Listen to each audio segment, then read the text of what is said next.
आकाश विशाल प्रशांत काफी सारे क्लास में आपका भाई और ये अनुराग भाई रशियन लिखा है भाई रशियन लिखा है। तो आगे तो आज की क्लास में हम बात कर रहे हैं इसके बारे में 1857 के बारे में थोड़ा सा डिस्कशन हुआ है। बेसिकली हम करने के लिए जा रहे हैं, ठीक है। एक स्लाइड ऊपर रहेगा, इसके बारे में हम चर्चा करेंगे, इसके बारे में बात करेंगे। तो मैं बताऊं ये है 1857 का ये है आपका 1857 का 1857 का, ठीक है। लेकिन अगर मैं आपको कहानी बताना चाहूं, अगर मैं आपको कहानी बताना चाहूं कि 1857 के रिवॉल्ट से पहले ये लाइन 1857 के रिवॉल्ट से पहले ये है एक टाइमलाइन के ऊपर 1857 का रिवॉल्ट, एक टाइमलाइन शो करेंगे। तो आपको ये नहीं लगता कि इससे पहले भी काफी विद्रोह हुए होंगे ब्रिटिश साम्राज्य के विरुद्ध, ब्रिटिश साम्राज्य के विरुद्ध, ब्रिटिश साम्राज्य के विरुद्ध, ब्रिटिश साम्राज्य के विरुद्ध आंदोलन हुए होंगे। ऑब्वियसली बात है, ब्रिटिश साम्राज्य तो चला था, ये ब्रिटिश साम्राज्य की स्टार्टिंग जो है, ब्रिटिश प्रशासन की स्टार्टिंग जो है वो कब से हुई है भाई? तो ब्रिटिश प्रशासन की स्टार्टिंग हुई है 1765 से और 1765 से लेकर और 1947 तक इनका प्रशासन रहा है, इनका प्रशासन रहा है। तो सर दो तरीके हैं कि सर इसके बाद अगर मैं एक टाइमलाइन ले लेता हूं, लेट्स सपोज मैं एक टाइमलाइन ले लिया, ठीक है। ये मान लो मैं यहां पे टाइमलाइन ले ली जो इस तरीके से चल रही है, यहां पे जो आंदोलन है वो कम चल रहा है, लेकिन 1957 से लेकर 12 उसके बाद जो आंदोलन है वो धीरे-धीरे बढ़ते चले और यहां जाके 22 चले गए। मतलब एक तरीके से मैप है कि मान के चलो आंदोलन थे वो अच्छा नहीं थे पहले, लेकिन वही बात है पहले नहीं हो सकता है, पहले आगे चल रहे होंगे। एकदम से क्या होता है कि 1957 में जो आया तो जिसकी स्पीड आ गई, उसके बाद धीरे-धीरे आपको जो अप एंड डाउन हुआ एंड 1947 पे दोनों आपस में सिग्नल फिट अभी लॉजिक चीज समझने की कोशिश करो। तो ऐसा हुआ होगा ना, अभी तक ऐसा कुछ हुआ तो इसी के बारे में हम पढ़ने जा रहे हैं। यहाँ पे लिखना है कि इससे पहले ब्रिटिश साम्राज्य के विरुद्ध जो आंदोलन हुए उनके बारे में चर्चा करने जा रहे हैं 1857 के बारे में। ये बताओ मुझे यहाँ पे किसी दिक्कत नहीं है क्या? कोई ऐसा छात्र तो नहीं है जिसको इसके संदर्भ में किसी प्रकार की परेशानी? अगर आपने कोई ऐसा छात्र है जिसको किसी प्रकार की परेशानी सेम चीज लगी तो आप मुझे बता दीजिए, ठीक है। चलो फटाफट बताइए। कोई दिक्कत नहीं है? बढ़िया, कोई दिक्कत नहीं है, ठीक है। चलिए आगे बढ़ते हैं, बिना दिक्कत के चीजों को आगे बढ़ाएंगे, ठीक है। बेटा ये जो ग्राफ है ना सही बताइए क्या समझ में आया? 1857 की क्रांति थी, उसने आगे नीचे के लिए काम किया था, ठीक है। आगे बढ़ते हैं।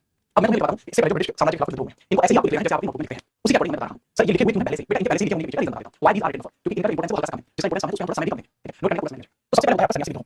एग्जाम में अगर चांस लगे तो सन्यासी विद्रोह से क्वेश्चन पूछ सकते हैं। 1763 से लेकर 1820 में सन्यासी विद्रोह हुआ था। प्लासी में अंग्रेजों की विजय के पश्चात, यानी 1757 में प्लासी में अंग्रेजों की विजय हुई थी, 1757 तो 1757 प्लासी में अंग्रेजों की विजय के पश्चात उपनिवेशवादी शोषण नीति से, ठीक है, उपनिवेशवादी शोषण नीति थी जिससे बंगाल में ब्रिटिश प्रभुत्व की स्थापना हुई। मतलब ऐसी नीति जैसे बंगाल के अंदर ब्रिटिश बढ़ रहे थे, उसमें 1760 ईस्वी में उनके विरुद्ध सन्यासी विद्रोह आरंभ हो जाता है। आपसे समय पूछा जा सकता है कि सन्यासी विद्रोह कब आरंभ हुआ, कब प्रारंभ हुआ? सही है, प्रारंभ होता है 1760 में। फिर आपसे पूछा जा सकता है किस स्थान पर हुआ था, स्थान पूछा जा सकता है, ये स्थान था बंगाल।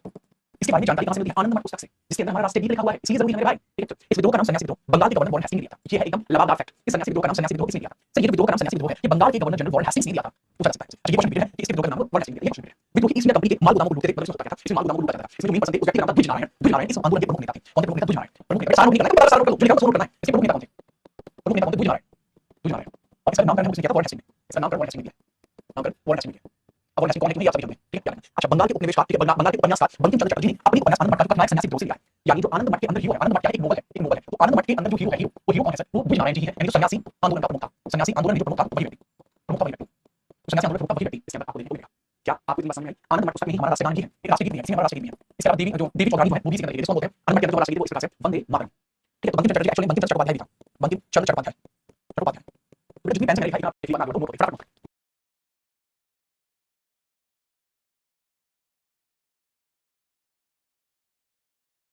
ये वो पहला विद्रोह माना जाता है, ये वो पहला विद्रोह माना जाता है जो ब्रिटिश के खिलाफ था, ब्रिटिश के खिलाफ था। ये स्टोरी मैंने लिखी है ताकि मैं इतनी चीजें आपको बताऊं, नोट करिए। सर 60 70 63 लिखा है, क्योंकि ये खबर में आया था, अखबार में पब्लिश हुआ था 1763 1763 न्यूज़पेपर में पब्लिश हुआ था, न्यूज़पेपर पब्लिश हुआ था, पब्लिश हुआ था। न्यूज़पेपर बात कर ली थी इस चीज के बारे में, चीजें सुनिए। पब्लिक तब न्यूज़पेपर नहीं चला करते थे, तब पब्लिक चला करते थे, न्यूज़पेपर बाद में चले, तब पब्लिक चला करते थे, पब्लिक पब्लिक पब्लिक चला करते थे 1763 उसमें से किया गया, ठीक है। समझ में आई बात? आगे बढ़ो, ठीक है। अगला सवाल ये रहा, अगला विद्रोह पागलपंथी विद्रोह। पागलपंथी विद्रोह वो विद्रोह था जो 1800 शताब्दी की क्रांति से पहले हुआ। इस विद्रोह के अंदर अगर मैं बात बताऊं तो इसके अंदर क्या था? इसके अंदर नेता है क्रमशः, उसके बाद टीपू ने जमींदारों के विरुद्ध काश्तकारों के समर्थन में विद्रोह का जमींदार को गढ़ों पर आक्रमण कर दिया था। इस विद्रोह का पागलपंथी विद्रोह का जो संबंध है वो ब्रिटिश से नहीं है, इसका जो संबंध है वो ब्रिटिश से नहीं है, ब्रिटिश से नहीं, बल्कि इसके अंदर जो स्थायी बंदोबस्त प्रणाली थी उसके संबंध में था, स्थायी बंदोबस्त प्रणाली के संबंध में, स्थायी बंदोबस्त प्रणाली के संबंध में। जैसे स्थायी बंदोबस्त प्रणाली की शुरुआत हुई तो यहाँ जमींदारी का उदय हुआ, यहाँ क्या जमींदारी का उदय, जमींदारी का उदय, जमींदारों का उदय हुआ। तो यहाँ जमींदारों ने क्या किया था? शोषण किया था। जैसे जमींदारों का राइज हुआ, जमींदारों ने शोषण किया, बहुत प्यारे जमींदारों ने क्या किया? शोषण किया, लोगों का शोषण करना शुरू किया। तो जैसे लोगों का शोषण करना शुरू किया, दो व्यक्तियों के नाम याद रखना है, एक है क्रमशः और उसके बाद है टीपू। टीपू ने क्या किया? जमींदारों के विरुद्ध काश्तकारों के समर्थन में विद्रोह का जमींदारों के विरुद्ध काश्तकार बोलते हैं, काश्तकार बोलते हैं किसानों को बोला जाता है काश्तकार, ठीक है, याद रखना। किसानों को बोला जाता है, काश्तकार बोला जाता है, ठीक है। सर सन्यासी विद्रोह का नाम सन्यासी विद्रोह कैसे? सन्यासी ने लड़ा था, साधु ने लड़ा था, जी हां, सन्यासी विद्रोह को साधुओं ने लड़ा था, इसलिए उसे सन्यासी विद्रोह बच्चे याद रखना। 1840 से 1850 के बीच में चला था, इसको दबा दिया गया था बाद में चल के, ठीक है। ये इतना इंपॉर्टेंट नहीं है। क्योंकि आंदोलन जरूरी है, नोट इंडिया के अंदर चला, नोट ईस्ट के अंदर चला था। क्योंकि आंदोलन का नेतृत्व 1840 ईस्वी में सेन साहब, अर्थात उनका नाम है सेन साहब की उपाधि है, सेन साहब उपाधि है, जो है आपके भगत जवाहर लाल नेहरू व्यक्ति का नाम है, जो जिसके द्वारा शुरू किया गया व्यक्ति भगत जवाहर लाल के द्वारा शुरू किया गया। सेन साहब के अनुयायी बालक सिंह इसके अंदर मेन लीडिंग भूमिका निभा रहे हैं, पहले जो व्यक्ति हैं, लेकिन बाद में जब इस आंदोलन से हटाया गया उसके बाद बालक सिंह ने इन्होंने अपने अनुयायियों को एक दल गठित किया था, ठीक है, उत्तर पश्चिम, ठीक है, उत्तर पश्चिम नॉर्थ वेस्ट के प्रांतों के हजार में अपना मुख्यालय बनाया था, इन्होंने अपना मुख्यालय बनाया था हजार में, हजार में अपना मुख्यालय बनाया था। 1860 ईस्वी में बालक सिंह की मृत्यु के पश्चात उनके शिष्य थे राम सिंह, उनके शिष्य थे राम सिंह, उनका नेतृत्व आंदोलन में जोर बढ़ाया गया। इतनी सारी चीजें याद करनी है? नहीं सर, इतनी चीजें याद करनी है। आपसे पूछा जाएगा हुक्का आंदोलन किस समय से किस समय के बीच में चला? हुक्का आंदोलन 1840 से लेकर 1872 के बीच में चला। इसके अंदर प्रमुख व्यक्ति कौन थे? आप याद रखिए, जवाहरलाल, बालक सिंह और राम सिंह। नाम क्या है? जवाहरलाल, बालक सिंह और राम सिंह, तीन व्यक्तियों के नाम याद रखना, जवाहरलाल, बालक सिंह एंड राम सिंह, ये तीन याद रखना, ठीक है। राम सिंह, इन तीनों ने हुक्का आंदोलन का विद्रोह वो किया था। अच्छा ये हुक्का आंदोलन जो था उसका मुख्यालय क्या था? हजारा, क्या था? हजारा, नॉर्थ वेस्ट में आपको देखने को मिल जाता है, ठीक है। नॉर्थ वेस्ट कौन सा एरिया? महाराष्ट्र, गुजरात, ये वाला, ठीक है। कंप्लीट बातें, जी हां, आई गेस आपको समझ आया होगा। आगे बढ़ो। हुक्का आंदोलन, हुक्का आंदोलन है, कोई ज्यादा इंपॉर्टेंट नहीं है, ठीक है। हुक्का आंदोलन आगे देखिए, भील विद्रोह काफी ज्यादा पूछा जाता है। भील ने महाराष्ट्र और राजस्थान में विद्रोह किया था। एरिया में विद्रोह करता है तो महाराष्ट्र और राजस्थान एरिया में विद्रोह किया गया था। भील विद्रोह 1822 में 1822 ईस्वी में भील ने विद्रोह का नेतृत्व किया था। नाम पूछा जाता है कि इसके अंदर नेता कौन था? इसके अंदर नेता कौन था? दैट वाज हीलिया, हीलिया, ठीक है, हीलिया ने नेतृत्व किया था। 1825 में सेवाराम के नेतृत्व में दोबारा से विद्रोह हुआ। हीलिया ने किया था 1818 में, 1825 में किया गया, 1825 में किया गया, सेवाराम के द्वारा किया गया, सेवाराम के द्वारा किया गया और 1857 में भागुजी द्वारा किया गया, 1857 में भागुजी द्वारा भागवत जी तो आपसे पूछा जाता है 1825 में बहुत ज्यादा पूछा जाता है वीर विद्रोह सेवाराम के संदर्भ में किस वर्ष में किया गया था? तो वीर विद्रोह सेवाराम के संदर्भ में 1825 में किया गया था, 1825 में किया गया था। और इसमें कादर सिंह नामक के नेताओं ने अंग्रेजों से भाग लिया था। ये विद्रोह जो था ये भारत की आजादी के लिए था, वीरों की अंग्रेजों से आजादी, वीरों की आजादी के लिए था, वीरों की आजादी के लिए था, भारत नहीं वीरों की आजादी के लिए। वीर सिर्फ अपने मकसद के लिए यहाँ पर लड़ रहे थे। वीर महाराष्ट्र और राजस्थान में पाई जाने वाली एक अनुसूचित जाति है, ठीक है, याद रखिएगा, मुझे लगता है। अगला है गढ़ी विद्रोह। गढ़ी विद्रोह 1844 में छोटा सा विद्रोह है, याद रखना। गढ़ी विद्रोह मराठा के कार्यरत थे, ठीक है, वंशानुगत कर्मचारियों के द्वारा बड़े हुए भू राजस्व की वसूली के विरुद्ध किया गया था। इसका प्रमुख महाराष्ट्र के गुलाम था। बस रीजन पूछा जा सकता है कि किस लिए किया गया था, ठीक है। ये बड़ी जमींदारी टैक्स, भू राजस्व के कारण, भू राजस्व के कारण, लैंड टैक्सेस की वजह से, इस वजह से लैंड टैक्सेस की वजह से, लैंड टैक्सेस की वजह से ये था, ये आपको देखने को मिला, ठीक है। आगे बढ़ूं, बेटा देखो, फिर मैं आगे बढ़ता हूं। एक बार आप देखो, फिर मैं आगे बढ़ूं। मुझे पता है आज की क्लास सबसे ज्यादा बोरिंग क्लास होने वाली है पूरी मॉडर्न हिस्ट्री की, ठीक है। इसके बाद क्लास वाली बोरिंग सी, लेकिन है क्या बड़ी जरूरी है। कल को अगर आपके पेपर में आ जाएंगे तो फिर आप कहोगे सर आपने कराई नहीं, ठीक है। भील का मतलब क्या होता है? भील का मतलब जो है ना, भील का मतलब एक जाति होती है, अनुसूचित जनजाति है जो महाराष्ट्र एंड राजस्थान में पाई जाती है, ठीक है। चलिए सर भील विद्रोह से आरआर मूवी है, नहीं जो आरआर मूवी है वो भील विद्रोह से नहीं हटा, ये अलग चल रहा है किताब में, ठीक है। नोट करो, नोट करो।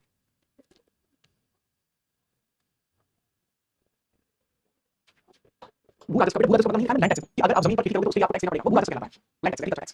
सारा नहीं मैं कैसे बताऊं, जैसे कि लोग भू राजस्व इसका हेड लिखो, हेड बताओ, ठीक है। हेड बताओ, पूरा पूरा, ठीक है। चलो नोट करो।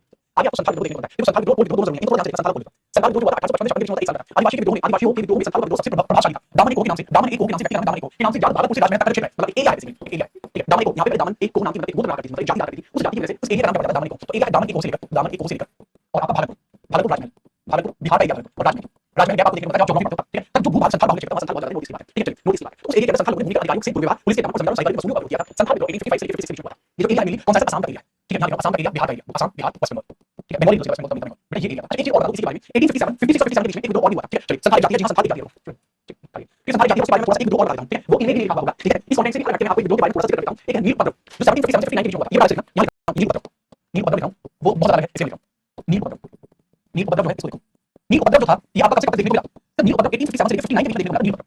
क्या कहां पर हुआ था? बंगाल में हुआ था, बंगाल में हुआ था। रीजन क्या था? सर बंगाल के अंदर नील की खेती के लिए ब्रिटिश के द्वारा प्रेशर किया जा रहा था, जिस वजह से नील पत्थर आया, ठीक है। ब्रिटिश प्रेशर फॉर नील एग्रीकल्चर, ये नील हॉर्टिकल्चर था, ठीक है। इंडिगो हॉर्टिकल्चर, इंडिगो हॉर्टिकल्चर, समझ गया। अच्छा इसके बारे में जानकारी देखने को मिलती है, नील पत्थर के बारे में जानकारी नील दर्पण नाम की बुक देखने को मिलती है, इन बुक नील दर्पण, नील दर्पण वो क्या है? नील दर्पण। अभी नील दर्पण बुक है भाई, ये किसने लिखी है? ये दीनबंधु ब्रदर्स ने लिखी है, दीनबंधु ब्रदर्स ने लिखी है, दीनबंधु भाई ने लिखी है। इसको याद रखना। मुझे एक बात ये नील दर्पण बुक किसने लिखी थी? आप बता दोगे कि जो नील दर्पण बुक है किसने लिखी थी? उपद्रव मतलब क्या होता है बेटा? उपद्रव मतलब आंदोलन ही होता है, नीरज याद रखना।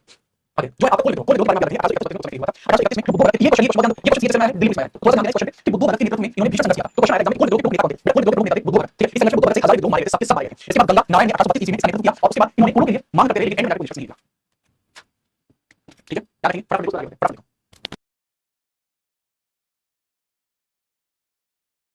तो बुक बेटा मुझे पता है कि तुम्हें ये बात पता है कि किस स्टार्टिंग किसने की थी। अभी आप मेरा नॉलेज ले रहे हो, ठीक है। देखो अच्छी बात। इसकी स्टार्टिंग की थी वो भाइयों के द्वारा की थी, दिगंबर और विष्णु, दिगंबर और विष्णु के द्वारा की थी, सानी विश्वास। तो ये पता है स्टार्टिंग है दिगंबर और विष्णु के द्वारा की थी भाई।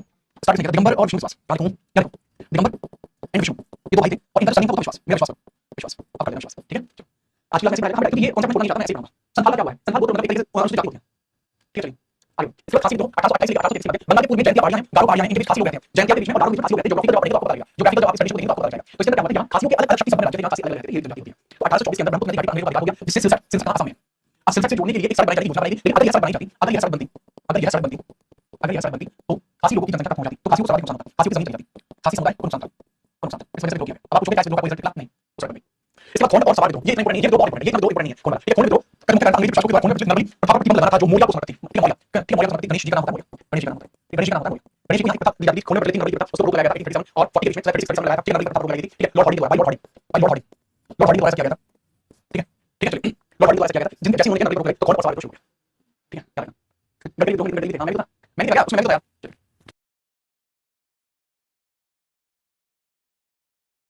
एक बच्चा कैसे कोई विद्रोह के अंदर गोंधक हुए थे, हाँ गोंधक हुए थे, मैंने कहा कि मैं आपको डीप नहीं देखना, ठीक है। लेकिन ये बुद्धू भगत सीरियस में मैं क्वेश्चन देखिए गोंधक की बात करना, वो बात देखिए गोंधक ये बात करें बहुत बाद में आए थे, स्टार्टिंग में बुद्धू भगत एक एकदम बुद्धू भगत था, ठीक है। इसके बाद बुद्धू भगत ने किया था कुछ कहता है इंटेलेक्ट भी, ठीक है। ये दोनों आप देखिए। इसके बाद मुंडा विद्रोह कीजिए, और गुलाम विद्रोह किसको कहा जाता है? ये 1899 के बीच में हुआ था, बिरसा मुंडा के बारे में। इसके बाद बिरसा मुंडा को इसीलिए जितने लोग शक्ति से जानते हैं लोगों को भगवान मान गया। आदिवासी विद्रोह में सबसे प्रसिद्ध विद्रोह बिरसा मुंडा के नेतृत्व में किया गया था, मुंडा विद्रोह को बोला जाता है। बात क्या है? मुंडा ने एक शुरुआती स्थापना कर दिया, मुंडा का सबका मालिक, मुंडा क्या था? सबका मालिक एक मान्यता के अनुसार 1840 में बिरसा को परमेश्वर के दर्शन में बिरसा मुंडा परमेश्वर के दर्शन हुए और पैगंबर होने का बात लगी, पैगंबर होने का बात लगी। उन्होंने कहा कि उनके पास विरोध करने की शक्ति है, जिससे बिरसा मुंडा जो अंग्रेजों का जो विद्रोह है वो अंग्रेजों के खिलाफ झेलनी पड़ी, इसकी वजह से अंग्रेजों के खिलाफ झेलनी पड़ी, अंग्रेजों की खिलाफ झेलनी पड़ी, खिलाफ झेलनी पड़ी, झेलनी पड़ी, याद रखना। और इसकी वजह से 1899 के अंदर मुंडा यानी कि बिरसा मुंडा को कॉल करने से उनके बीच में अंग्रेजों के बीच में क्लैश हुई, अंग्रेज से बातें और गुलाम विद्रोह का नाम दिया जाता है, ठीक है। चलिए सब पूरा नहीं कर सकते, आप इस सवाल का नोट कर लीजिए पॉइंट्स में, पूरा करने की कोशिश करेंगे, पॉइंट्स में कर लेते हैं। बस ये लास्ट है, इसके बाद एक दो और लास्ट है, एक दो और, ठीक है। एक दो और बस लास्ट है।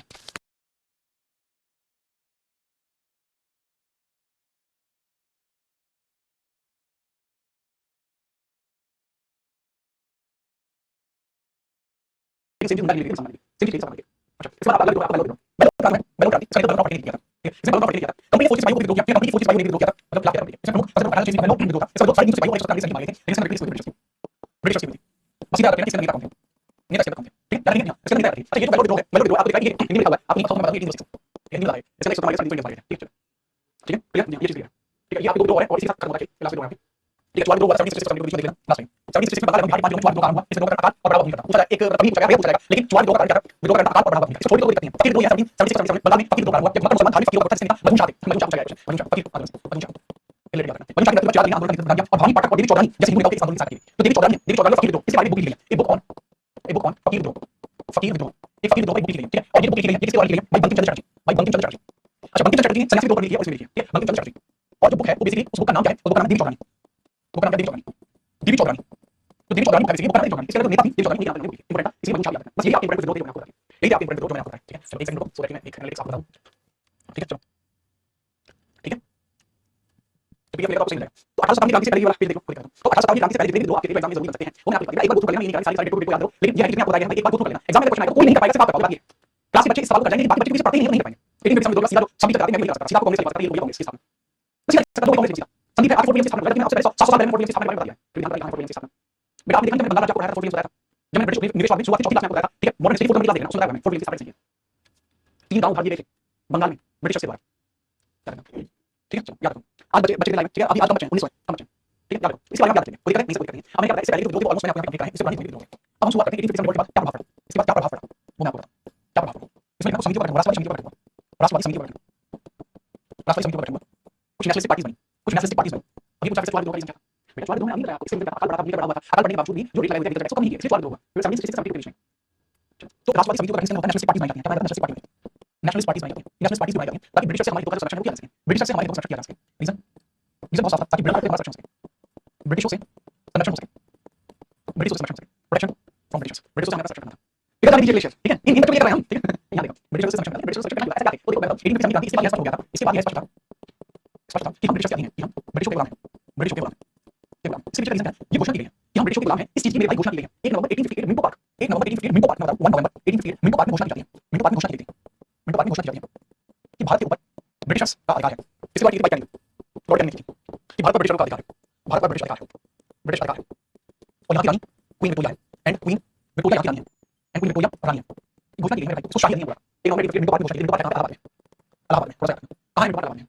ठीक है, चलिए सर वहाँ पे हमारे सब स्वेटर में जैकेट में सूट में बैठे, सिर्फ मैं आपको शर्ट में, ठीक है, बाकी सब जितने लोग हैं हमारे सब स्वेटर जैकेट जैसे पता नहीं क्या पहना हुआ, एंड सब अपनी बैठ बैठे, ठीक है, चलो आगे बढ़ो, तो अब क्या होता है कई सारी राष्ट्रवादी समितियों को बैठा कहानी सुनिए बस, अब जिन राष्ट्रवादी समितियों को बैठा, ठीक है, जिन राष्ट्रवादी समितियों को बैठा उसके अंदर एक राष्ट्रवादी समिति बहुत ज्यादा फेमस है जिसको कांग्रेस के बारे में नाम से जानते हैं, उसको हम बोलते हैं कांग्रेस का उदय, यही पर आपको देखने को मिलेगा राइज ऑफ कांग्रेस, यही पर आपको देखने को मिलेगा राइज ऑफ कांग्रेस, यही आपको देखने को मिलेगा राइज ऑफ कांग्रेस, ठीक है, राइज ऑफ कांग्रेस के बारे में आपको बताना शुरू करता हूं, लेकिन जिससे पहले मैं आपको राइज ऑफ कांग्रेस बताऊं, ठीक है, जिससे पहले मैं आपको राइज बताऊं, कुछ ऐसी समितियां हैं जो कांग्रेस के निर्माण से पहले गठित हुई थी, भारत में कुछ ऐसी समितियां हैं जो कांग्रेस के निर्माण से पहले गठित हुई थी, तो उनको अभी पढ़ना आवश्यक है, ऐसी समितियां जो कांग्रेस से पहले निर्मित हुई, ठीक है, लिखा हूं ऐसी समितियां कांग्रेस से पहले निर्मित हुई, वो है, ठीक है, बाद में राष्ट्रवाद को उत्पन्न करने वाली कांग्रेस की स्थापना से पहले राजनीतिक संगठन थे, उनको मतलब गठित किया गया था, वो सीधी बात, लैंड होल्डर्स सोसाइटी, एग्जाम में क्वेश्चन आएगा, लैंड होल्डर्स सोसाइटी जो है ये किस वर्ष में बनी थी, किसके द्वारा बनी थी, यही क्वेश्चन आएगा, सिर्फ यही क्वेश्चन आएगा, चलिए अल्फ्रेड बार्क में चलिए चलिए यहाँ जाओ, तो इसको आप पहले देखेंगे land holders society, holders society, society, तो लैंड होल्डर्स सोसाइटी होती है, इसका गठन कब हुआ था 1830 में हुआ था, 1830 में हुआ था, और ये कहाँ से कोलकाता में हुआ था, बाय द्वारकानाथ टैगोर, बाय द्वारकानाथ टैगोर, याद रखो Dwarkanath Tagore, by Dwarkanath Tagore, by Dwarkanath Tagore, by Dwarkanath Tagore, याद रखो, ठीक है, इसके बाद ब्रिटिश इंडिया सोसाइटी 1839 में बनी थी, कहाँ बनी थी, लंदन में बनी थी, कहाँ बनी थी, लंदन में बनी थी, किसके द्वारा बनी थी,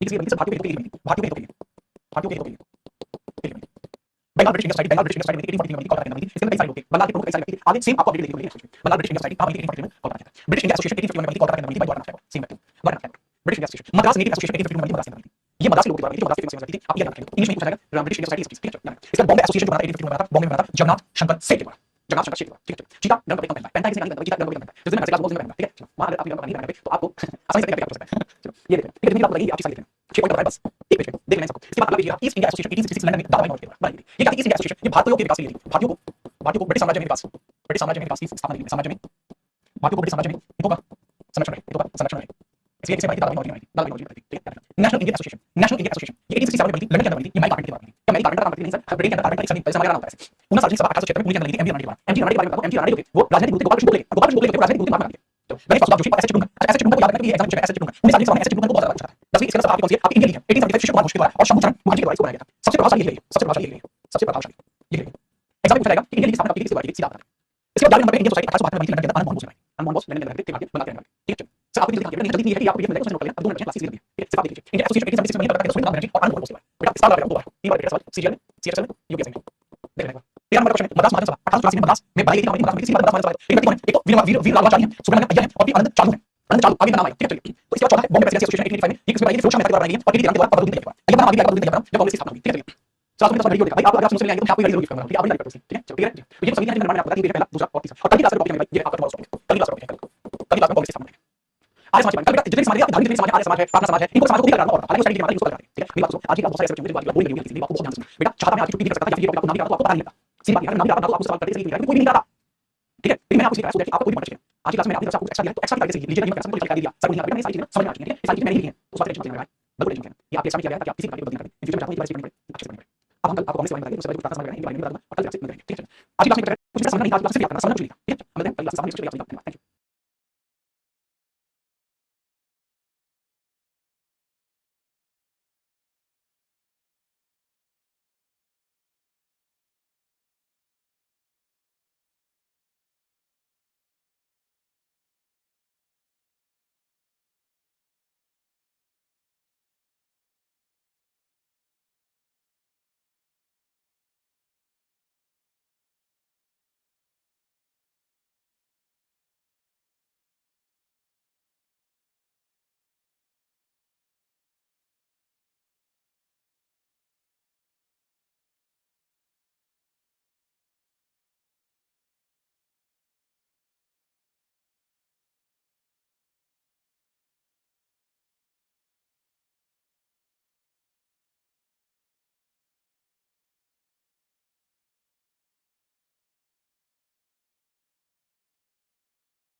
ये नहीं है। अब मैंने आपको कुछ चीजें बताई जिसके बारे में आप डिस्कशन लोग बीच में हुआ था, उसके बारे में एक और डिस्कशन बात करना चाहता हूं। अगला पॉइंट अब मैं थोड़ा सा बताता हूं, जैसे मान लो ये एक टाइमलाइन है, ये टाइमलाइन, ये टाइमलाइन ये कैसा, ये टाइमलाइन ये है सर, इसके ऊपर टाइमलाइन सही है ना? इसके ऊपर ये 1857 ये 1857 तो इससे पहले 1857 बोला, उससे पहले कुछ आपकी राष्ट्रवादी खत्म हो गई, लेकिन इसमें से बहुत ज्यादा बड़ी और यहां जाके ब्रिटिश आर्मी मिलता है, ब्रिटिश ये समझ में आएगा, ब्रिटिश आर्मी होती है 1765 जैसे इन्होंने शुरू किया तो लोगों के द्वारा विरोध जिसको हम विद्रोह के नाम से जानते हैं, बहुत सारे विद्रोह हैं, लोगों के द्वारा किए गए थे, उसके बारे में बहुत सारी चीजें समझो।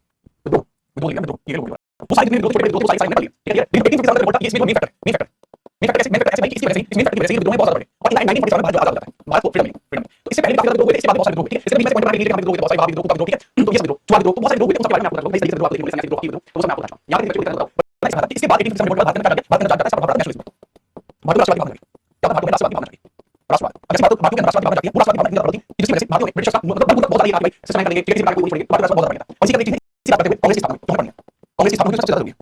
यहां किसी बच्चे को बताता हूं कांग्रेस की स्थापना चीजें लिख रहे हैं, लेकिन सब समझ नहीं आया, कल की क्लास में समझ नहीं था, कल की क्लास में कुछ थोड़ी थी, कल की क्लास मतलब सिर्फ याद करनी थी, कुछ समझ नहीं था, कुछ भी समझ नहीं। विशाल शोभा के स्थापना विशाल लास्ट में यार ये शर्ट ना पहनने के लिए मेरी बॉडी शर्ट में थी, अब वो बॉडी निकल गया, ठीक है? और बॉडी अब उन्हें आधी शर्ट में कर दी, पूरी कर दी शर्ट में, ठीक है? इस वजह से मैं इसको पहन लिया, ठीक है? नमस्ते बच्चों, तो यहां किसी बच्चे को दिक्कत बताओ, मैं आगे बढ़ाऊंगा, नहीं दिक्कत चलो आगे देखते हैं। लेकिन जिससे पहले मैं आपको कांग्रेस की स्थापना लिख रहा हूं, जो कि बेसिकली देख रहे हो हमारा टॉपिक है कांग्रेस की स्थापना, ये कांग्रेस की स्थापना, ये हमारा टॉपिक है। लेकिन कांग्रेस की स्थापना से पहले मैं पूरी चीजें आपके साथ में थोड़ा बताना चाहूंगा कि कुछ आपके धार्मिक आंदोलन हैं जो आपको इससे देखने, ठीक है? बिफोर कांग्रेस की स्थापना आपके धार्मिक आंदोलन है, वो चैप्टर डाल लीजिए, आज उसको खत्म कर देते हैं, 30 मिनट चैप्टर उसको खत्म कर देते हैं, भारत में धार्मिक आंदोलन, ठीक है? भारत में धार्मिक आंदोलन, भारत में धार्मिक आंदोलन, भारत में धार्मिक आंदोलन क्या मेरे भाई भारत में धार्मिक आंदोलन आप धार्मिक आंदोलन religious movements in India, religious movement in India, movement in India, clear? Religious movement in India और ये कौन सा modern era, in modern era, in modern era मतलब आधुनिक युग में, आधुनिक युग में अच्छा पहले से ही मैं आपको एक चीज लिख के पहले छोड़ देता हूं कि ये जो पोर्शन है, ये पोर्शन है जो मैं आपको बताऊंगा धार्मिक आंदोलन, अगर हम स्पेशली देखें तो ये पोर्शन जो बहुत सारे टीचर्स होते हैं इसको अलग से अपने सेपरेट बैच में डालते हैं और ये स्ट्रैटेजी में पढ़ाया जाता है, ठीक है? कुछ टीचर्स के द्वारा मेनली टीचर्स के द्वारा ये जो टॉपिक है ये स्ट्रैटेजी में पढ़ाया जाता है, इसमें क्या स्ट्रैटेजी में पढ़ाया जाता है। लेकिन देखो स्ट्रैटेजी का अब मैं दो तरीके हैं हमारे पास, या तो मैं आपसे ये कहूं कि स्ट्रैटेजी का कोर्स चल रहा है, वो कोर्स डेवलप करना पड़ेगा, पहला तरीका। दूसरा तरीका है शांत हो जाओ, आराम से मैं आपको नहीं पढ़ा भाई वाली बात मान मैं नहीं चाहता कि आप बार-बार सेम चीज के पैसे चले, अभी टॉपिक यहां पे आ रहा है, बीच में शांत हो गई भाइयों के आप लोगों से अपना है, ठीक है? इसी आप क्वेश्चन पढ़ा दोबारा ये मैं आज तक सेक्शन नहीं पढ़ाया है, ठीक है? मैं स्ट्रैटेजी नहीं पढ़ाता लेकिन आप जो जितने बच्चे आप लोगों के सामने अलग लगा तो वो इसी में पढ़ा, ठीक है? याद रखना स्ट्रैटेजी ये मत सोचना कि सर आपको आज याद करके आए हो, हां भाई, लेकिन दूसरी बात ये है कि मैं सोच रहा हूं कांग्रेस के निर्माण से पहले आपको पढ़ाऊंगा तो आपके लिए अच्छा होगा, ठीक है? आप एग्जाम में बैठोगे आप इंस्पेक्टर बन जाओगे तो कम से थोड़ा बहुत याद होगा, ठीक है? बस आप इसी पढ़ा रहे हो, ध्यान दो ठीक है, सारी डिटेल बताइए, तो यहाँ पे मैं क्या लिखूंगा, यहाँ पे मैं कुछ धार्मिक आंदोलन के बारे में लिखूंगा। एक बार इंडियन एसोसिएशन का क्वेश्चन आया था, मैंने क्या कहा था, इंडियन एसोसिएशन क्वेश्चन आते हैं और जो कल की क्लास में वो भी बहुत सारे लोग सेटिंग नहीं करते। मैं बोल रहा हूँ, अगर आपको काम करना कहीं और मॉडरेट से पढ़ लेते हैं, कहीं पर अगर आपको कोई चीज बता रहा है तो भाई उसको सच और मुझे एक नाम जरूर बताना, सो दैट मैं सही आगे बढ़ते हैं। अब हमारी बहुत हो गई है, ठीक है, धार्मिक आंदोलन की बात करते हैं, धार्मिक आंदोलन कुछ धार्मिक आंदोलन के बारे में बात करते हैं। ठीक है, उन धार्मिक आंदोलनों का क्या है, मैं नाम यहाँ पे लिखूंगा, यहाँ पे धार्मिक आंदोलन इस प्रकार से, ठीक है, याद रखना, उसके संस्थापक में यहाँ लिखूंगा, संस्थापक वर्ष के साथ चला जाऊंगा, ठीक है, यही इंपॉर्टेंट चीज है कि धार्मिक आंदोलन और संस्थापक, धार्मिक आंदोलन संस्थापक और स्थल, मतलब जहाँ पे स्टार्ट किया गया, प्लेस, जहाँ प्लेस चला, प्लेस प्लेस एंड फैक्ट, अगर कोई फैक्ट से रिलेटेड तो एग्जाम रेलेवेंस हो, ऐसा फर्जी फैक्ट नहीं, सिर्फ ऐसा एग्जाम रेलेवेंट हो, एग्जाम रेलेवेंट हो, ठीक है। तो धार्मिक आंदोलन में जो सबसे पुराना आप एक याद रखें, धार्मिक आंदोलन में जो सबसे पुराना एक याद रखें वो आत्मीय सभा, वो कौन सा बच्चे, आत्मीय सभा, ठीक है, क्या आत्मीय सभा आपको देखने को मिल जाती है 1815 राजा राममोहन राय के द्वारा, आत्मीय सभा, आत्मीय सभा 1815 में देखने को मिलती है, संस्थापक राजा राममोहन राय, राजा राममोहन राय 19वीं शताब्दी के सबसे बड़े समाज सुधारकों में से एक व्यक्ति है राजा राममोहन राय, याद रखें। ये जो आंदोलन चला है मेरे बच्चे, ये आंदोलन कलकत्ता में चला है, ये आंदोलन कलकत्ता में चला है, कोई दिक्कत नहीं है, इसके बारे में थोड़ा सा विचार करते हैं, आत्मीय सभा की विचार करते हैं। देखो आत्मीय सभा की विचार करती है कि भारतीय संस्कृति को जागृत करना, भारतीय हिंदू संस्कृति को जागृत करना, ठीक है, भारतीय हिंदू संस्कृति को जागृत करना, भारतीय हिंदू संस्कृति को जागृत करना, संस्कृति को जागृत करना, जागृत करना, आत्मीय सभा अपना आत्मा का परमात्मा से एक संबंध रखना, ये आत्मीय सभा के अंदर आपको देखने को मिलता है, ठीक है। दूसरा आप इसके अंदर डालेंगे ब्रह्म समाज, दूसरा आप डालेंगे ब्रह्म समाज, एग्जाम में क्वेश्चन कैसे पूछेगा, एग्जाम में पूछेगा आत्मीय सभा की स्थापना किसके द्वारा किस वर्ष में की गई है, कहां पर की गई है, तो उसके अकॉर्डिंग आपको लिखेंगे, ठीक है, उसके अकॉर्डिंग आपको लिखेंगे, 1815 है ना, तो मैंने 1815 लिखा है, मैंने लिख दिया भाई, और लिख दिया मैंने 1815 लिखा है, ठीक है। इसके अलावा एक और नाम से लिखिए, ठीक है, आत्मीय सभा के साथ स्टार्ट करने वाले व्यक्ति हैं उसी में, स्टार्ट करने वाले व्यक्ति हैं उसी में, नाम है ब्रह्म समाज, इन वर्ष ब्रह्म समाज शुरू करेंगे, ब्रह्म समाज, ब्रह्म समाज 1828, ठीक है, इसको स्टार्ट से राजा राममोहन राय ने, ठीक है, काम किया था कलकत्ता में, काम नहीं था, ठीक है। तो ब्रह्म समाज जो है आत्मीय समाज दोनों राजा राममोहन राय के द्वारा शुरू किए गए। इसके अलावा आगे आ गया तत्वबोधिनी सभा, आगे आ गया तत्वबोधिनी सभा, जो तत्वबोधिनी सभा है वो देवेंद्रनाथ टैगोर के द्वारा स्टार्ट की गई है, तत्वबोधिनी सभा, तत्वबोधिनी सभा 1839 में देवेंद्रनाथ टैगोर के द्वारा स्टार्ट की गई है, देवेंद्रनाथ टैगोर टैगोर के द्वारा स्टार्ट की गई है। इसका काम मतलब कहाँ पे स्टार्ट की गई कलकत्ता में, और काम इसका भी सेम था कि हिंदू जितने भी व्यक्ति हैं वो रल मिलकर काम करें, रल मिलकर साथ मिलकर हिंदू जितने भी वो काम करें और आगे जाके अपनी भविष्य संस्कृति को बचाएं, अपनी भविष्य और संस्कृति को बचाएं, ठीक है, याद रखेंगे जी हाँ। इसके अलावा परमहंस मंडली, परमहंस मंडली, परमहंस मंडली को किसके द्वारा स्टार्ट किया गया था, दादोबा पांडुरंग, परमहंस मंडली, परमहंस मंडली, परमहंस मंडली, दादोबा पांडुरंग 1849 में दादोबा पांडुरंग के द्वारा, दादोबा पांडुरंग के द्वारा, ठीक है। और इसका जो काम था बेसिकली कहाँ पे बनी थी, बंबई में बनी थी, और इसका काम था जो पांडुरंग जी थे उनके विचारों को मानकर आगे बढ़ना, उनके विचारों को मानकर आगे बढ़ना, याद रखना, कोई समस्या आता नहीं, कोई समस्या नहीं, नोट कीजिएगा, अभी 3-4 लिखेंगे बस, ठीक है, चलिए। इसके अलावा देखिए ब्रह्म समाज था जो 1828 में बना है, ये 1866 में जाकर दो भागों में विभाजित हो जाता है, 1866 में ब्रह्म समाज दो भागों में विभाजित हो जाता है, जो ब्रह्म समाज 1866 में दो भागों में विभाजित हो जाता है, तो एक नई संस्था बनती है भारतीय ब्रह्म समाज, भारतीय ब्रह्म समाज, कुछ बुक्स में ब्रह्म समाज लिखा देखने को मिलेगा, लेकिन ये 1866 ये किसके द्वारा बनाया गया है, बनाया कलकत्ता में ही गया है, लेकिन एक दूसरे व्यक्ति के द्वारा ये बनाया जाएगा, नाम है केशव चंद्र सेन, नाम है केशव चंद्र सेन, केशव चंद्र सेन, केशव चंद्र सेन, कलकत्ता। तो इस तरीके से आप पढ़ सकते हैं कि भारतीय ब्रह्म समाज 1866 केशव चंद्र सेन के द्वारा कलकत्ता में बनाया गया था, याद रखेंगे जी सर। इसके अलावा प्रार्थना समाज, प्रार्थना समाज आत्माराम पांडुरंग के द्वारा 1867 में बनाया गया, नाम कैसा, प्रार्थना समाज, प्रार्थना समाज लिखो, समाज 1867 आत्माराम पांडुरंग, पांडुरंग आत्माराम पांडुरंग के द्वारा बनाया गया, और आत्माराम पांडुरंग के द्वारा इसको बनाया गया है, कहाँ बनाया गया था, बंबई में, क्या बनाया गया था, बंबई में, याद रखना, क्या बनाया गया था, बंबई में बनाया गया था। अगली बात थोड़ा सा हल्का सा बोलो कि जो प्रार्थना समाज है इसके बारे में क्या है कि प्रार्थना समाज के अंदर लोग एकत्रित हुआ करते थे आत्माराम पांडुरंग के विचारों को मानते हुए, तो उसी को प्रार्थना सभा नाम दिया जाता था, उसी को नाम दिया जाता था प्रार्थना सभा, प्रार्थना सभा, प्रार्थना सभा नाम दिया जाता था, तो थोड़ा सा याद रखना, ठीक है। प्रार्थना समाज के बाद आप आगे लिखेंगे आर्य समाज, आर्य समाज स्वामी दयानंद सरस्वती के द्वारा आर्य समाज, आर्य समाज, ठीक है, आर्य समाज, आर्य समाज 1875 स्वामी दयानंद सरस्वती, स्वामी दयानंद सरस्वती, सरस्वती बंबई, याद रखेंगे, याद रखेंगे, ठीक है। अरे भाई आपने लिखा दिया, ये वैसे भी आपने आर्य समाज पढ़े, देखा नहीं, ठीक है, सॉरी आर्य समाज था, मैं ऊपर आगे लिखा आर्य समाज, ठीक है। तो आर्य समाज की स्थापना स्वामी दयानंद सरस्वती के द्वारा की थी बॉम्बे के अंदर 1875 में। इसमें फैक्ट ये है कि स्वामी दयानंद सरस्वती के एक प्रिय शिष्य हुआ करते थे, इनके एक प्रिय शिष्य हुआ करते थे, वो बताइए दयानंद सरस्वती के शिष्य का नाम क्या है, इनके शिष्य हुआ करते थे वो कौन है, बहुत फेमस है, आगे बढ़ेंगे, बहुत फेमस आदमी है, बताओ कौन थे इनके प्रमुख शिष्य थे, आर्य समाज ने गलती से आपने लिखा, फटाफट बताओ।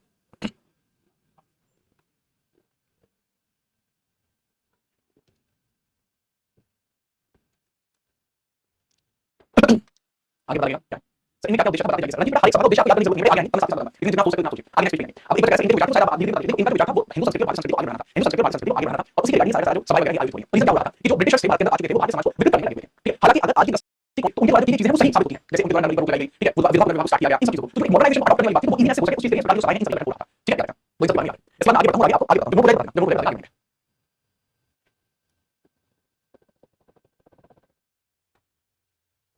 ठीक है भाई। विधवा पुनर्विवाह 1856 में आया, विधवा पुनर्विवाह के बारे में बात करेंगे, विधवा पुनर्विवाह के बारे में आगे बढ़ो। इसके बाद आपको देखने को मिलेगा थियोसॉफिकल सोसाइटी, इसी के अंदर क्या है, यही क्रम theosophical society, theosophical society, theosophical society, theosophical society होती है ये अध्यात्म पर मतलब बेसिकली आधारित, किसी पर अध्यात्म पर आधारित, अध्यात्म पर आधारित, अध्यात्म पर आधारित, आधारित। आपको जानकर अच्छा होगा कि थियोसॉफिकल सोसाइटी की स्थापना 1875 में न्यूयॉर्क में हुई थी, 1875 न्यूयॉर्क, 1875 न्यूयॉर्क में हुई थी। किसके द्वारा हुई थी, दो व्यक्ति हैं, दो व्यक्ति हैं जिनके द्वारा इसकी स्थापना हुई है, madam FP Blavatsky, FP Blavatsky and mister Henry, FP Blavatsky, HV Blavatsky, Blavatsky, HP Blavatsky, Blavatsky क्या होता है, एक रशियन सरनेम है, ब्लॉवत्स्की क्या है, एक रशियन सरनेम है, और हेनरी अलकॉट, हेनरी अलकॉट एंड हेनरी अलकॉट, ये मैडम है, मैडम एचपी ब्लॉवत्स्की और हेनरी अलकॉट, अलकॉट, याद रखो। कुछ समझ आया नहीं सर। 1925 में स्टार्टिंग से न्यूयॉर्क से धीरे-धीरे सर प्रभाव भारत के अंदर आने लगा। धीरे-धीरे सर प्रभाव धीरे-धीरे भारत के अंदर आने लगा। ठीक है, काफी हद तक भारत में बहुत ज्यादा फैल चुका है। याद रखें जी हां, पूरी तरीके से पूरी करनी है। याद मैं आपको बताता हूं कि जो 80% है वो इससे जुड़ जाते हैं। 80% बेसिकली इससे जुड़ जाती हैं। एक्जेक्टली कब जुड़ी थी मैं आपको बताता हूं। लगभग 1890 की स्टार्टिंग में 1890 की स्टार्टिंग में की शुरुआत में 80% इस सोसाइटी से जुड़ी। 80% इसका हिस्सा बनी। इसका हिस्सा बनी। एंड 1893 में जो सोसाइटी काफी भारत आई थी। 1893 में इसी के कार्य से भारत आई।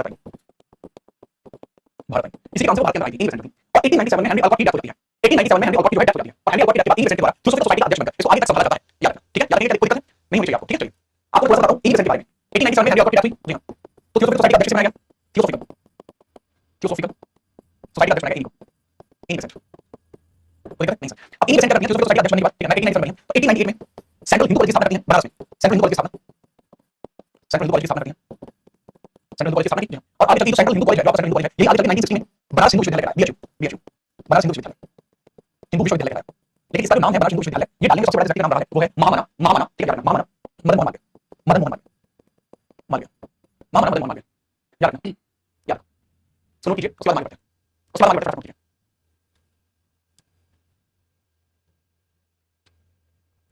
थियोसॉफिकल सोसाइटी के ऊपर मैंने थोड़ी ज्यादा बात बताई है, इसको याद रखना, सारी बात जरूरी है। जो भी बात बताई हर एक बात जरूरी है। इसके बाद अगला आप लीजिए रामकृष्ण मिशन और स्वामी विवेकानंद जी के बारे में। थोड़ी सी बातें उनके बारे में अभी बात करेंगे। उसके बाद समाज भूल लेंगे, फिर टॉपिक कंप्लीट करेंगे, आगे चलेंगे। हम लोग बताते हैं फटाफट से।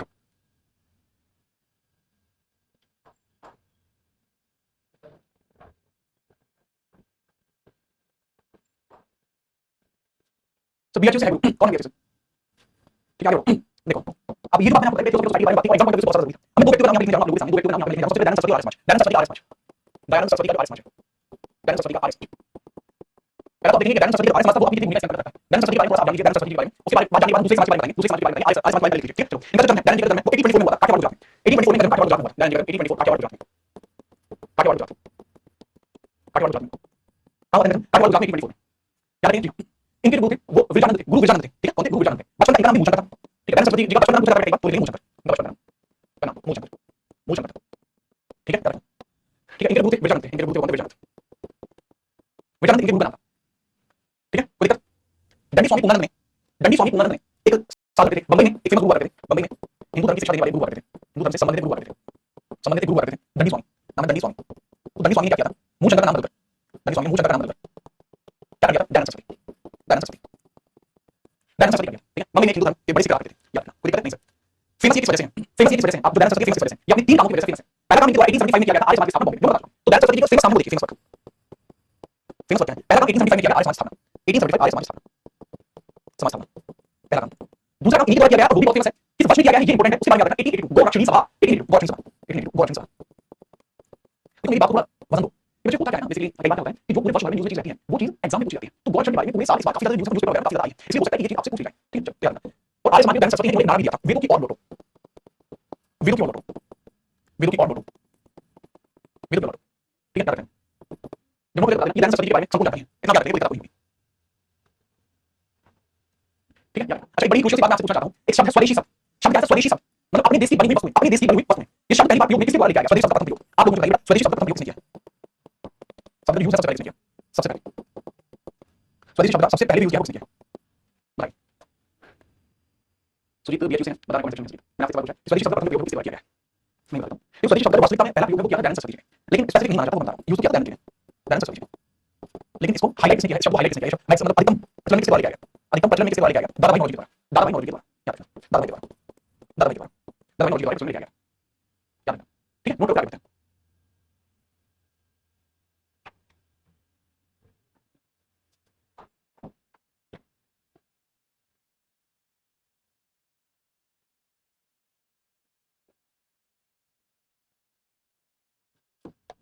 ठीक है, करेंगे सही का स्टूडेंट बनता है। काफी सारे लोग थे जिनको अपना टीचर मानते थे, काफी सारे लोग थे जिनको अपना टीचर मानते थे। जिनके अंदर फेमस नाम है वो V Savarkar, V Savarkar, Bankim Chandra Chattopadhyay, V Savarkar, Bankim Chandra Chattopadhyay और तीसरे व्यक्ति उसके अंदर आप देखेंगे स्वामी श्रद्धानंद। ये तीन देखने फेमस शिष्यों के तौर पर। इसके बाद अगले समाज की हम बात करते हैं। ठीक है, अगले समाज की बात करते हैं जो किससे रिलेटेड है? स्वामी विवेकानंद जी से, स्वामी विवेकानंद जी से, रामकृष्ण मिशन और विवेकानंद जी, रामकृष्ण मिशन और Vivekananda ji, Ramakrishna mission, Ramakrishna mission and Vivekananda ji, Vivekananda ji. ठीक है, तूफानी हिंदू के नाम से भी विवेकानंद जी को जाना जाता है, तूफानी हिंदू के नाम से भी विवेकानंद जी को जाना जाता है। याद रखिए, रामकृष्ण जो परमहंस है, रामकृष्ण जो परमहंस है आपको देखने को मिला है। ठीक है, इनको याद रखना। 1836 में जन्म हुआ है, 1836 तक रहे हैं। इनका जन्म 1836 में हुआ है, 1836 एट कोलकाता।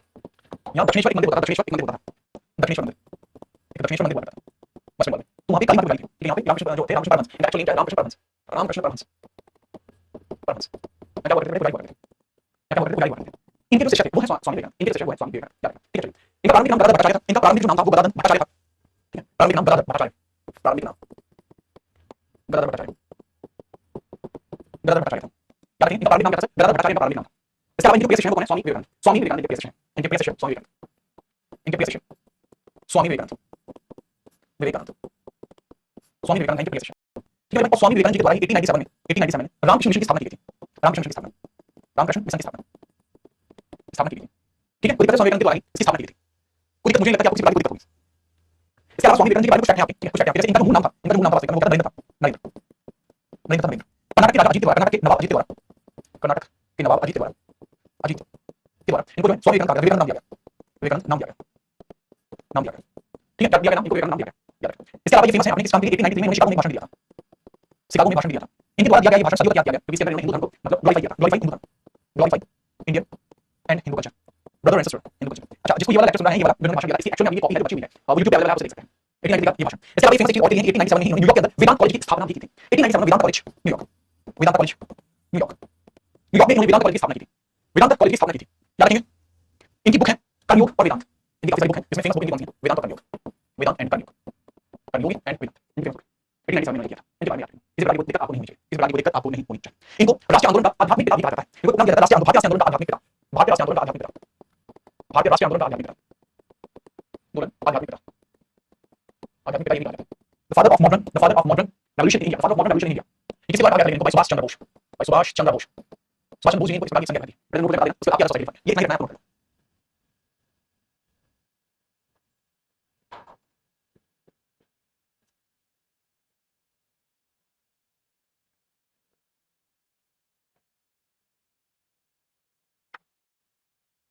बेटा नोट हो जाए तो बता दीजिए। इसके बाद आपकी कुछ और चीजें हमको थोड़ा सा नोट करना, उसको फटाफट लिख लीजिए। कल चल रही शुरू करते हैं। इसके बाद आपको कुछ अन्य समाज है, इस पेज पे लास्ट आ जाएगा, ये पेज आज के लास्ट होगा, लिख लीजिए। इसके अंदर आपका सत्यशोधक समाज, सत्यशोधक समाज, सत्यशोधक समाज। ये जो सत्यशोधक समाज है, ये ज्योतिबा फुले द्वारा 1863 में स्टार्ट किया गया था। ज्योतिबा फुले, ज्योतिबा फुले द्वारा 1863 में स्टार्ट किया गया था। 1863 में स्टार्ट किया गया था। 1873 सत्यशोधक समाज 1873 में ज्योतिबा फुले द्वारा। ठीक है, इनके बारे में थोड़ा सा याद रखेंगे। ज्योतिबा फुले याद रखना। ठीक है, इसके अलावा Indian national social conference, Indian national social conference, Indian national social conference, Indian national social conference जो था, इसकी स्टार्टिंग की जाती है एमजी राणा के द्वारा, एमजी राणा के द्वारा 1887 बॉम्बे में, 1887 एमजी राणा बॉम्बे, ये दोनों बॉम्बे के अंदर, दोनों ही बॉम्बे के अंदर, बॉम्बे के अंदर स्टार्ट किया। ज्योतिबा फुले के द्वारा सत्यशोधक समाज चलाया गया था। इसके अंदर मेरी बात की गई है, वो लोक हित की बात की गई है, लेकिन इसके अंदर जो ऐसे व्यक्ति हैं जो समाज में दबे या पिछड़े रह जाते हैं, उनके लिए काफी ज्यादा काम इसके अंदर किया गया है। ठीक है, इसके अलावा भारत सेवक समाज, भारत सेवक समाज, भारत सेवक समाज की स्थापना है 1905 में की गई। भारत सेवक समाज की स्थापना मुझे याद है, भारत सेवक समाज रीजन क्या है बताऊंगा, 1905। याद रखिए रीजन है, इसको स्टार्ट करने वाले व्यक्ति का नाम है गोपाल कृष्ण गोखले, गोपाल कृष्ण गोखले, कृष्ण गोखले। अब मुझे याद है क्योंकि एमजी राणा के शिष्य थे, उनके एमजी राणा के शिष्य थे, याद है। ठीक है, क्या आप रखेंगे इसके बाद एक और लीजिए, इसमें वो आपके काफी होगा। उसके बाद कि मोहम्मदन एजुकेशन सोसाइटी स्टार्ट की गई थी, Mohammedan education society sir Syed Ahmad Khan के द्वारा, मोहम्मदन एजुकेशन सोसाइटी स्टार्ट की गई थी, सर सैयद अहमद खान के द्वारा, Mohammedan education society, Mohammedan education society, society start की गई थी, मोहम्मदन एजुकेशन सोसाइटी स्टार्ट की गई थी सर सैयद अहमद खान के द्वारा, सर सैयद अहमद खान के द्वारा, खान के द्वारा। और ये कहां से शुरू की गई थी? अलीगढ़ के अंदर, अलीगढ़। ठीक है, बाद में चलकर सर सैयद अहमद खान ने 1820 के अंदर अलीगढ़ मुस्लिम यूनिवर्सिटी भी द्वारा स्टार्ट की गई थी, 1820 अलीगढ़ मुस्लिम यूनिवर्सिटी, अलीगढ़ मुस्लिम यूनिवर्सिटी, यूनिवर्सिटी ये भी आप सुना। ठीक है, इतना नोट हो गया फटाफट।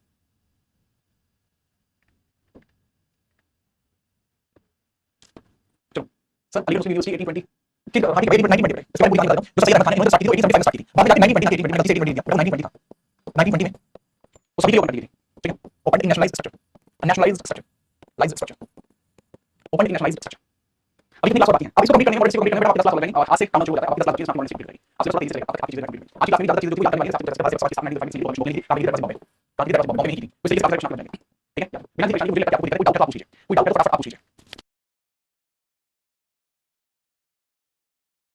एक बच्चा पूछा सर स्वामी विवेकानंद को स्वामी की उपाधि बेटा सुनो, स्वामी विवेकानंद को स्वामी की उपाधि ना बेटा, ये स्वामी विवेकानंद नाम है पूरा। ठीक है, इनको मैंने कहा था लेकिन अजीत खेती खेती खेती अकेले नाम पे खेती कर्नाटक के अंदर, कर्नाटक के नाम हुआ करते थे, तो इन्हीं द्वारा नाम स्वामी विवेकानंद था, स्वामी विवेकानंद नाम था, पूरा स्वामी विवेकानंद। चलो तो ये चीज आपकी क्लास में याद रखनी है, आज सैटरडे था लेकिन आपको लगना चाहिए कि आज अच्छा साथ में पढ़ा। ठीक है, इसके बाद आपकी कल की क्लास होगी, संडे को क्लास होगी, मंडे में आपकी क्लास होगी, तब आपका फाइनल स्टार्ट करेंगे। ठीक है, ठीक है सर, मुस्लिम लीग का रिलीजियस मूवमेंट में मुस्लिम 1969 और उससे पढ़ाया जाता है और इसकी आगे फर्स्ट क्लास में क्लास हो कौशल की क्लास क्लास हो। ठीक है, अब क्लास में बात करेंगे मंडे में, सामने सोच